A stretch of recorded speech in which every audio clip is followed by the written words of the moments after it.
El problema de los tres cuerpos. Parte 1. Los años de la locura. Pekín, año 1967.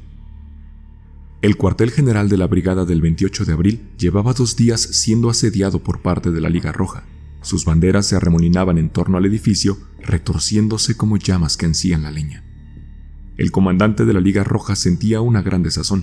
Lo que le preocupaba no eran los defensores del edificio. Aquellos pocos más de 200 guardias rojos de la brigada del 28 de abril eran meros principiantes comparados con los suyos. Los guardias rojos de la Liga, formada en 1966 al inicio de la gran revolución cultural proletaria. Llevaban a sus espaldas múltiples y tumultuosas marchas revolucionarias a lo largo y ancho del país, e incluso habían asistido a las grandes concentraciones de Tiananmen para ver y escuchar en persona al presidente Mao. El motivo de su desasosiego era la docena de estufas de hierro que había en el edificio, todas ellas repletas de explosivos y conectadas entre sí por detonadores eléctricos. No podía verlas, pero sentía su magnética presencia. Accionando un solo botón, todos, revolucionarios y contrarrevolucionarios por igual, saldrían por los aires ardiendo en llamas. Los jóvenes miembros de la brigada del 28 de abril eran capaces de tal osadía y más. A diferencia de los hombres y mujeres de la primera generación de guardias rojos, templados por 1001 batallas, aquella nueva hornada de rebeldes resultaba tan descontroladamente enajenada como una manada de lobos sobre carbón ardiente. En lo más alto del edificio surgió la espigada figura de una hermosa joven. Hacía ondear una enorme bandera de la brigada del 28 de abril. Su aparición fue automáticamente recibida por una copiosa lluvia de disparos provenientes de las armas más diversas, desde antiguallas como carabinas americanas, ametralladoras checas o fusiles japoneses tipo 38, hasta fusiles y metralletas más modernas robados al Ejército de Liberación Popular tras la publicación de Editorial de Agosto. Incluso había armas blancas como espadas y lanzas, todo un compendio de la historia bélica reciente. No era la primera vez que un miembro de la brigada protagonizaba un acto de provocación como aquel. Además de hacer ondear banderas, también gritaban eslóganes a través de megáfonos o arrojaban octavillas sobre las cabezas de sus atacantes. En cada una de las ocasiones anteriores, el osado u osada había logrado escapar indemne de las balas y ganarse fama de valiente.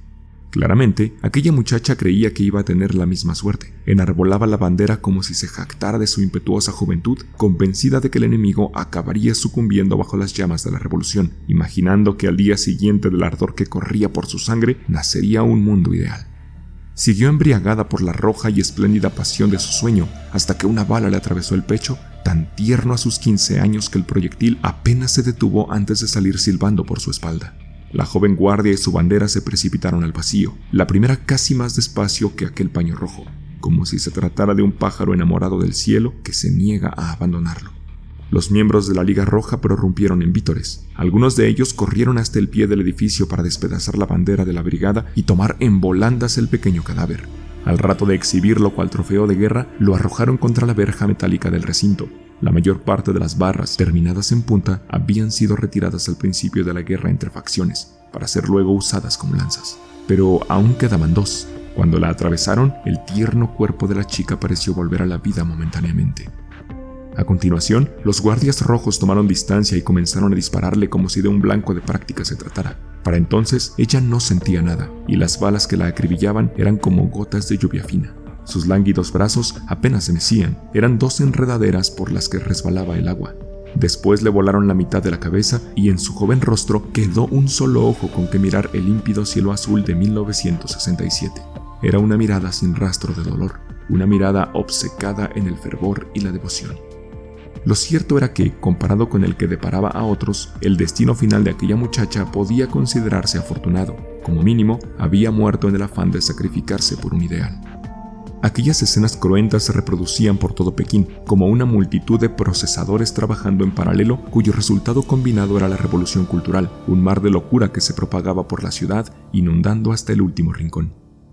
En los límites de la capital, en el recinto deportivo de la prestigiosa Universidad de Tsinghua, millares de personas asistían desde hacía casi 2 horas a una de las llamadas sesiones de castigo. Estas tenían como objetivo el escarnio público de los enemigos de la revolución, y en ellas solían emplearse salvajes abusos verbales y físicos a fin de lograr la confesión de los crímenes. Corrían los tiempos del todo contra todos, y los revolucionarios se dividían en numerosas facciones opuestas. En el interior de la universidad se repetían los encontronazos entre los guardias rojos, el grupo de trabajo por la revolución cultural, el equipo de propaganda de los trabajadores y el de propaganda militar. En ocasiones, cada una de ellas sufría disgregaciones que generaban nuevos grupos rebeldes de orígenes e intereses opuestos, y ello conducía a más encarnizadas luchas. Sin embargo, las víctimas de aquella sesión de castigo eran autoridades académicas burguesas y reaccionarias, enemigas de todas las facciones por igual y, por lo tanto, condenadas a soportar los feroces ataques procedentes de todas ellas. A diferencia de otros monstruos y demonios, los miembros de las autoridades académicas tenían algo en común. Al principio, todos se mostraban invariablemente desafiantes y orgullosos, motivo por el cual en esas primeras rondas murieron en mayor número. En el transcurso de 40 días, solamente en Pekín, más de 1.700 víctimas fueron vilipendiadas y torturadas hasta la muerte en sesiones similares. Aún más numerosos fueron quienes escogieron atajar el camino hacia su aciago destino. Eminentes literatos como Lao She, Ji Kun, Wen Jie y Hai Mo, los historiadores Wu Han y Jian Bozan, Fu Lei, traductor del chino de Balzac, el meteorólogo y geofísico Xiao Jiushang y muchos otros optaron por terminar con sus otrora honrosas y respetadas vidas. Los supervivientes de aquella etapa inicial se volvían insensibles al dolor conforme discurrían las sesiones, gracias a una suerte de coraza de metal que los protegía del completo colapso emocional. Con frecuencia, parecían entrar en un trance del que solo despertaban cuando alguien les gritaba en la cara, para obligarles a recitar mecánicamente sus confesiones por enésima vez. Después de aquello, había quienes entraban en una tercera etapa. Las infinitas e interminables sesiones conseguían calar en su cerebro como si fuera mercurio, hacerles ver vívidas imágenes políticas hasta que el edificio de sus mentes, erigido por el entendimiento y la racionalidad, sucumbía a los embates y terminaba colapsándose. Comenzaban a creer que eran culpables, que habían perjudicado la gran causa de la revolución y rompían a llorar amargamente y a pedir clemencia con un arrepentimiento mucho más sincero que el de aquellos monstruos y demonios que no eran intelectuales. Para los guardias rojos, las sesiones de castigo de quienes se encontraban en esas dos etapas mentales carecían de emoción. Solo aquellos monstruos y demonios que aún se hallaban en la primera fase conseguían, como el capote del torero, proporcionar a sus desbocados cerebros la excitación que ansiaban para seguir embistiendo. Esa clase de sujetos era cada vez más escasa. En todo el campus de Tsinghua quedaba solo uno, y precisamente por ser tan raro, lo habían reservado para el final de la sesión. Hasta entonces, Ye Shetai, profesor de física, había sobrevivido a la revolución cultural sin pasar de la primera fase mental. Ni había reconocido culpa alguna, ni se había suicidado, ni había entrado en trance. Al subir al escenario y presentarse ante el público, su expresión era la de quien acepta con determinación cargar sobre sus hombros la cruz que se le impone. Si bien la carga que los guardias rojos le hacían llevar no era una cruz, pesaba igual o más. A las otras víctimas les colocaban sombreros de bambú, pero a él le habían puesto uno hecho con gruesos barrotes de hierro. Del mismo modo, la placa que portaba al cuello no era de madera, como las de los demás, sino la puerta metálica de un horno de laboratorio que llevaba su nombre escrito en llamativos caracteres negros tachados por una gran X roja. El número de guardias rojos que lo escoltó hasta el escenario era el doble del habitual, 2 chicos y 4 chicas. Los primeros avanzaban con paso firme y seguro, la viva imagen del joven bolchevique más sazonado. Eran estudiantes de cuarto de física teórica y Ye Shetai había sido su profesor. Ellas, mucho menores, eran estudiantes de segundo de secundaria en el instituto adscrito a la universidad. Iban vestidas con uniforme militar y llevaban banderolas rojas en la mano. Exudando un ímpetu adolescente, rodeaban a Ye Shetai como si fueran 4 hambrientas llamas de color verde. La aparición del profesor revitalizó al público que había al pie del escenario. Como una ola que crece, este volvió a rugir eslóganes con un fervor que había ido decayendo. Tras esperar pacientemente a que el clamor disminuyera, uno de los guardias rojos se dirigió a la víctima. Ye Shetai, como experto en mecánica, deberías darte cuenta de lo fuerte que es y cuán unificada está la fuerza a la que te resistes. Insistir en tu empecinamiento solo te conducirá a la muerte. Continuaremos directamente por donde lo dejamos la vez anterior. No hay necesidad de gastar saliva. Contesta con sinceridad a la siguiente pregunta.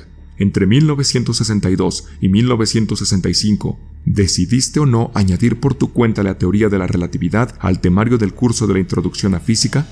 La relatividad es parte fundamental de la física teórica. ¿Cómo no iba a incluirla en un curso introductorio? ¡Mentira!, le gritó una de las chicas. Einstein es una autoridad académica reaccionaria a disposición del mejor postor. Le faltó tiempo para irse con los imperialistas americanos y ayudarles a construir la bomba atómica. Para establecer una auténtica ciencia revolucionaria hay que derribar primero el negro estandarte del capitalismo que representa la teoría de la relatividad. Geshe Tai guardó silencio. Soportaba con dolor el peso del sombrero de metal y la puerta de hierro, pero no le quedaban fuerzas para refutar afirmaciones que no merecían la pena. Detrás de él, uno de sus estudiantes frunció el ceño. La guardia roja que acababa de hablar era la más inteligente de las cuatro y, además, la que estaba mejor preparada. Antes de subir al escenario, había memorizado las consignas de la sesión. Sin embargo, contra alguien como Geshe Tai, unos pocos eslóganes carecían de efecto. Decidieron usar el arma secreta que le habían preparado. Hicieron una señal a alguien que se encontraba en la primera fila del público. Ye Shaolin, esposa de Geshe Tai y también profesora de física, se puso de pie y subió al escenario. Su ropa, demasiado holgada, era de un color verde oliva destinado claramente a imitar el uniforme de los guardias rojos. A quienes la conocían y la recordaban dando clases enfundada en un ceñido kipao tradicional, aquel vestido les resultaba forzado y ridículo. «Geshe Tai», chilló la mujer entre temblores, tratando inútilmente de parecer firme. Saltaba a la vista que no estaba acostumbrada a aquellas pantomimas, y cuanto más subía la voz, más evidentes eran sus sacudidas. «¿Pensabas que no iba a denunciarte? ¿A desenmascararte? Sí, en el pasado me dejé cegar por tu visión reaccionaria del mundo y de la ciencia, pero ahora me he quitado esa venda de los ojos y lo veo claro. Gracias a la ayuda de las juventudes revolucionarias, hoy estoy del lado de la revolución, del lado del pueblo». Se volvió hacia el gentío. «Camaradas, estudiantes, profesores y personal revolucionario, seamos conscientes de la naturaleza reaccionaria de la teoría de la relatividad de Einstein. Resulta especialmente evidente en la relatividad general. Su modelo estático del universo niega la naturaleza dinámica de la materia, es antidialéctico, concibe el universo como algo limitado, lo cual es, sin duda, una forma de idealismo reaccionario y...» Geshe Tai, al escuchar la interminable verborrea de su esposa, esbozó una amarga sonrisa. «¿Que yo te cegue a ti, Shaolin? A ti que siempre fuiste un misterio para mí. Una vez alabé tus aptitudes delante de tu padre, en paz descanse, quien por fortuna no tuvo que presenciar tanta calamidad. Y él negó con la cabeza y me dijo que no esperaba de ti grandes logros académicos. Lo que añadió a continuación acabaría cobrando gran importancia en la segunda mitad de mi vida. Mi Shaolin es demasiado inteligente. Para trabajar en teoría fundamental, lo que hay que ser es tonto». Tuvo que pasar mucho tiempo hasta comprender sus acertadas palabras. «Shaolin, eres muy inteligente. Hace años que supiste ver el viraje ideológico que se avecinaba en el mundo académico y te preparaste a conciencia para ello. Por ejemplo, en tus clases les cambiaste el nombre a muchas leyes y constantes de la física. A la ley de Ohm la llamaste ley de resistencia, a las ecuaciones de Maxwell, ecuaciones electromagnéticas, a la constante de Planck, constante cuántica. Te aseguraste de explicar a tus estudiantes que todo logro científico era fruto de la sabiduría de las masas trabajadoras y que las autoridades académicas capitalistas las bautizaban con sus nombres para usurparles el mérito. Ni siquiera así fuiste del todo aceptada en tus círculos revolucionarios. Mírate ahora, todavía despojada del privilegio de lucir en el brazo la banda roja con las palabras profesorado y personal revolucionario, aún sin el rango necesario para poder llevar en la mano un ejemplar del libro rojo de Mao. La culpa es tuya por haber nacido en una destacada familia de la vieja China pre-revolucionaria. ¿Quién te mandaba tener de padres a tan eminentes académicos? Mencionas a Einstein, pero tú tienes mucho más que confesar sobre él que yo. En invierno de 1922, Einstein estuvo en Shanghái y tu padre, que hablaba alemán, formó parte de la comitiva invitada a acompañarlo en su visita. ¿Cuántas veces me dijiste que tu padre decidió dedicarse a la física alentado por el mismo Einstein y que tú seguiste su ejemplo? ¿Cuántas veces te vanagloriaste de cómo Einstein había sido de manera indirecta tu mentor, lo feliz y orgullosa que te sentías? Más tarde supe que tu padre había maquillado la verdad, que él y Einstein apenas habían cruzado unas palabras. La mañana del 13 de noviembre de 1922 lo acompañó en un paseo por la avenida Nanjing. Entre otros, también estaban Zhu Youren, decano de la Universidad de Shanghái, y Cao Guobing, director del periódico La Gran Justicia. Al pasar por un tramo en obras, Einstein se detuvo a observar a un muchacho que picaba piedra. Llevaba la ropa hecha jirones y tenía el rostro y los brazos cubiertos de mugre. Entonces Einstein le preguntó a tu padre cuál era el sueldo diario de aquel joven obrero y él, después de preguntarle al chico, le dijo que 5 centavos. Esa fue la única interacción que tuvo con el gran científico que cambió al mundo. No hablaron ni de física ni de la teoría de la relatividad, solo de la cruda y fría realidad. Según tu padre, tras escucharle, Einstein observó los mecánicos movimientos del muchacho durante un largo rato sin dar siquiera una calada a la pipa.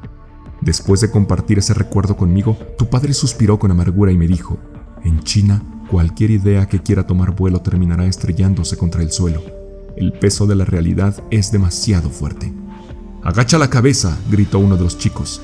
Yeshetai se preguntó si aquello era un velado gesto de misericordia por parte de su exalumno. Todas las víctimas de las sesiones de castigo debían bajar la cabeza. Si lo hacía, aquel pesado sombrero de metal caería al suelo y, mientras no lo levantara, no habría motivo para volver a colocárselo. Pero Yeshetai mantuvo la cabeza bien alta, soportando aquel enorme peso con su fino cuello. «¡Agacha la cabeza, reaccionario testarudo!». Una de las chicas se quitó el cinturón y lo fustigó. La hebilla de latón le dejó una profunda marca en la frente, que enseguida quedó cubierta de sangre. El profesor se tambaleó unos instantes para después volver a incorporarse. «También introdujiste muchas ideas reaccionarias cuando enseñabas mecánica cuántica», anunció uno de los dos chicos, haciendo un gesto con la cabeza para que Shaolin prosiguiera. Esta, ansiosa por continuar, no tardó ni un segundo en reaccionar. Sabía que debía seguir hablando o, de lo contrario, su débil mente perdería la poca cordura que le quedaba. «Yeshetai, de esta acusación no puedes eximirte. ¿Cuántas veces has adoctrinado a tus estudiantes con la reaccionaria interpretación de Copenhague de la mecánica cuántica? No es más que la explicación más coherente con los resultados experimentales que hay hasta la fecha». El tono calmado con que respondía, pese a ser el blanco de tan furibundos ataques, la desconcertaba. Empezaba a sentir pánico. «Según la misma», continuó ella, «la mera observación externa conduce al colapso de la función de onda. No es más que otra muestra de idealismo reaccionario y de las más descaradas. ¿Es la filosofía la que debe guiar los experimentos o son los experimentos los que deben guiar la filosofía?». La súbita réplica del profesor consternó a los perpetradores de la sesión de castigo. Durante unos instantes no supieron qué hacer. «Pues claro que la correcta filosofía marxista debe guiar los experimentos», espetó finalmente uno de los chicos. «Eso equivale a decir que la filosofía correcta viene dada del cielo. Se contradice con la idea de que la verdad emerge de la experiencia. Niega los principios con los que el mismo marxismo busca entender la naturaleza». Ni Shaolin ni ninguno de los dos chicos supieron qué contestar. A diferencia de aquellos guardias rojos que aún estaban en el instituto, ellos no podían permitirse el lujo de ignorar la lógica. Las 4 chicas, en cambio, tenían sus propios e infalibles métodos revolucionarios. La que acababa de fustigar al profesor volvió a quitarse el cinturón y repitió la hazaña. Sus compañeras la imitaron.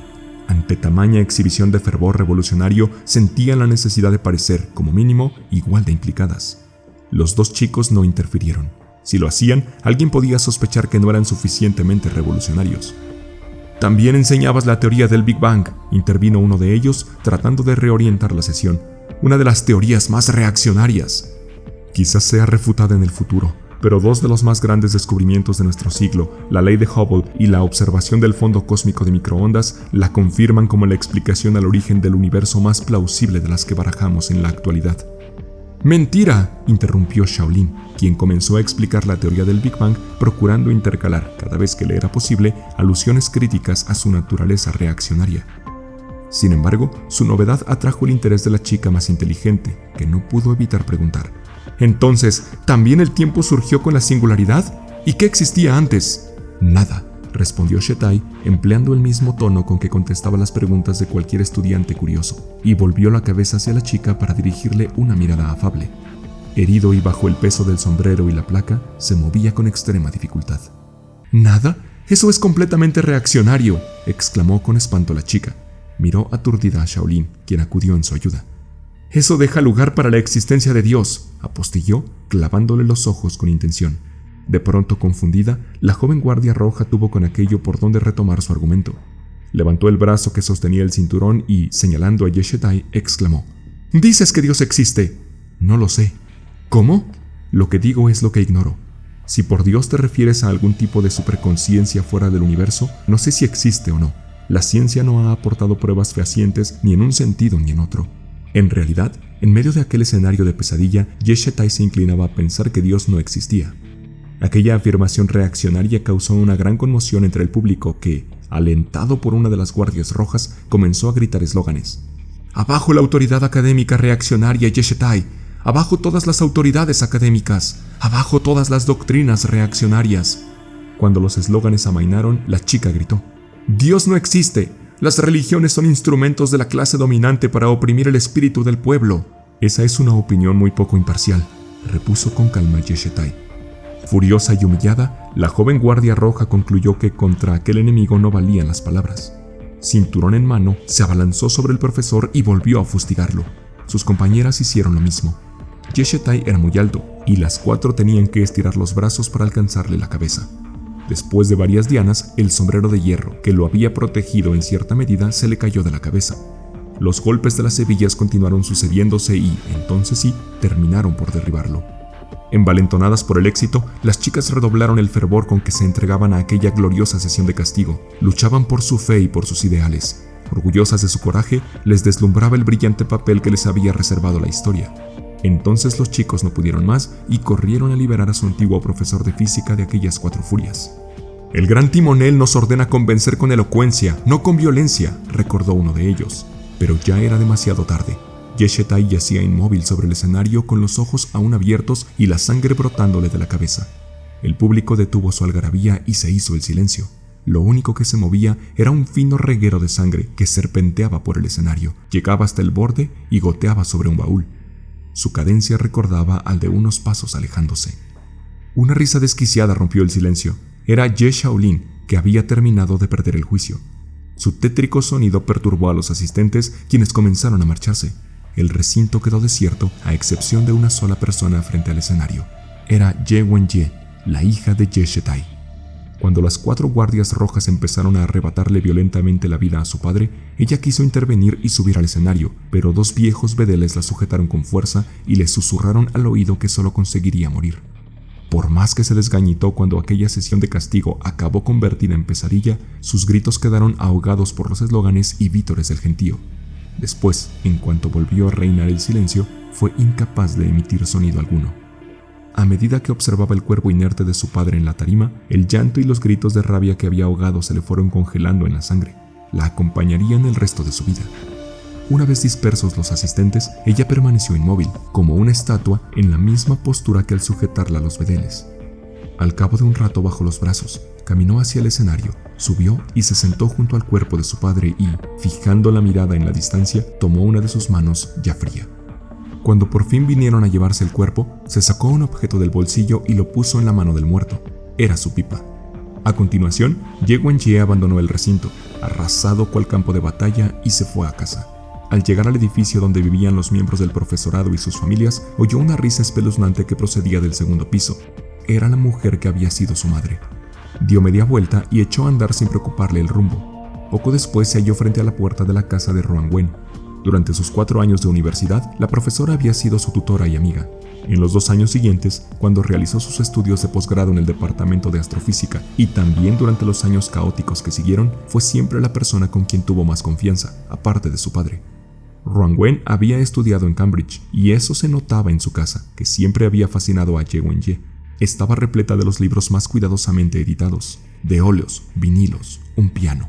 También había un juego completo de pipas occidentales exhibidas en un expositor, unas de madera de brezo, otras de espuma de mar, y todas ellas parecían impregnadas de la sabiduría del hombre que una vez las tomó en su mano, o sostuvo, pensativo, su boquilla entre los labios. Ruan nunca le mencionó su nombre. La pipa que pertenecía al padre de Ye Wenye había sido, en realidad, un regalo de Ruan Wen. Aquella casa refinada y acogedora se convirtió en un oasis para Ye Wenye cada vez que quería refugiarse de los problemas de su mundo. Lo fue antes de que los guardias rojos la registraran de arriba a abajo y confiscaran las posesiones de Ruan Wen. Al igual que el padre de Ye Wenye, también la profesora había caído en desgracia durante la Revolución Cultural. En sus sesiones de castigo, los guardias le ataron un par de zapatos de tacón y le pintarrajearon la cara por haber llevado un estilo de vida capitalista y corrupto. Wenye abrió la puerta de la casa y vio que ya no existía el caos que los guardias rojos habían dejado a su paso, que alguien había hecho la limpieza.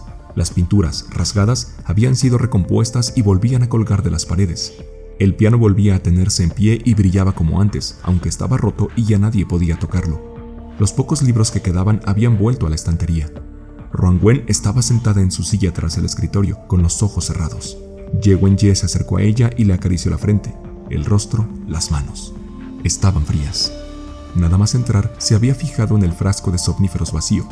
Guardó silencio unos instantes. Luego se volvió y se marchó, incapaz de sentir pena. Le pasaba lo mismo que a un medidor Geiger. Expuesto a tal cantidad de radioactividad, su lectura siempre tendía a cero.